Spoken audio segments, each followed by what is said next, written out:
Hi everyone, welcome to అపూర్వ వంటలు. ఈ సీజన్లో ఎక్కువగా లభించే రామ్ ములక్కాయలతో రసాన్ని ఎలా ప్రిపేర్ చేసుకోవాలో ఈ వీడియోలో చూద్దాము. రామ్ ములక్కాయలు అంటే చిట్టి చిట్టి చెర్రీ టమాటాలండి. ఇప్పుడైతే మనకి ఆన్లైన్లో కూడా బోలెడ్ యాప్స్లో ఈ టమాటాలు అయితే అవైలబుల్గా ఉంటున్నాయి. వీటితో రసాన్ని చేసుకొని ఈ చలిలో వేడిగా వేడన్నంలో పోసుకొని తిన్నామంటే దగ్గు జలుబు పరారైపోవాల్సిందేనండి. అలాగే రోగనిరోధక వ్యవస్థ కూడా చాలా బాగా బలపడుతుంది. దీన్ని తయారు చేసుకోవడం కూడా చాలా సింపుల్ అండి. వీడియోని అయితే ఎక్కడ స్కిప్ చేయకుండా చూస్తే మీరు కూడా ఈజీగా రామ్ ములక్కాయ రసాన్ని ప్రిపేర్ చేసేస్తారు.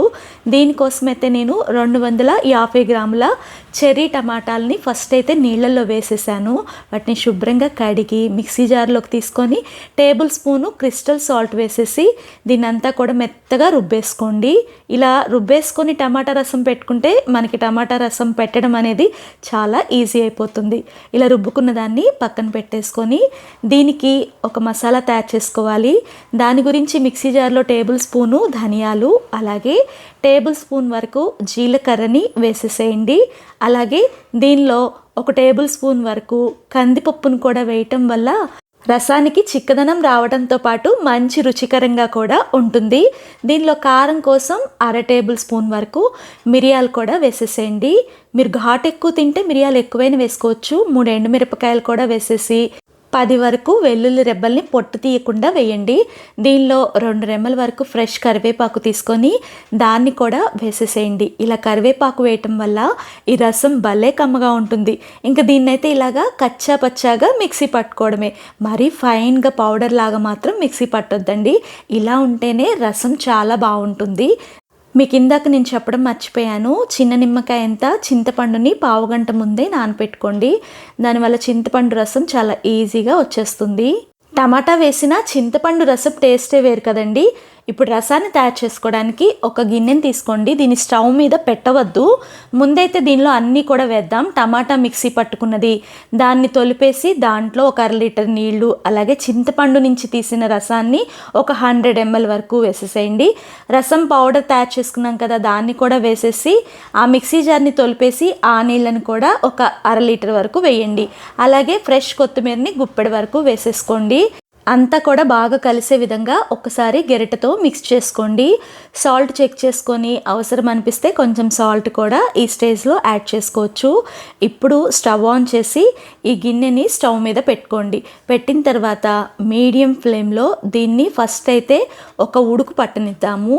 ఇలా ఉడుకు పట్టడం మొదలైద్ది కదా, ఇలా మొదలైన తర్వాత మంటని సిమ్లో పెట్టుకొని ఈ రసంలో వేసిన దినుసుల తాలూకా ఫ్లేవర్ అంతా కూడా రసానికి బాగా పట్టే విధంగా 15 నుంచి 20 నిమిషాల పాటు సిమ్లో దీన్ని బాయిల్ చేసుకుందాము. ఇంకా కొంచెం ఎక్కువసేపు మరిగించుకున్నా కూడా రసం చాలా కమ్మగా ఉంటుంది. 20 నిమిషాల తర్వాత మీకు చూపిస్తున్నాను. మనం రసం పెట్టింది పై వరకు మార్క్ కనిపిస్తుంది కదా, పావు భాగం తగ్గి కనపడుతుంది. ఇది ఇలా మరిగితేనే రసం పౌడర్లో వేసిన దినుసుల తాలూకా ఫ్లేవర్ అంతా కూడా దీనిలోకి దిగి ఇది మంచి ఘాటుగా ఉంటుంది. దీనికైతే ఒక చిన్న పోపు వేసుకుందాము. గరిటెడు నూనె బాండీలో వేసి అది వేడెక్కిన తర్వాత ఒక టేబుల్ స్పూన్ వరకు ఆవాలు వేసి ఆవాలు కొంచెం చిటపట్లాడుతున్నప్పుడు టేబుల్ స్పూన్ వరకు పచ్చెనగపప్పు, టేబుల్ స్పూను మినపగుళ్ళు, అలాగే ఒక టేబుల్ స్పూన్ వరకు జీలకర్రను కూడా వేసేసేయండి. వీటన్నిటిని స్లో ఫ్లేమ్లో ఎర్రగా వేపుకున్న తర్వాత 2 ఎండుమిరపకాయలని ఉన్నపల్లంగా వేసేసేయండి.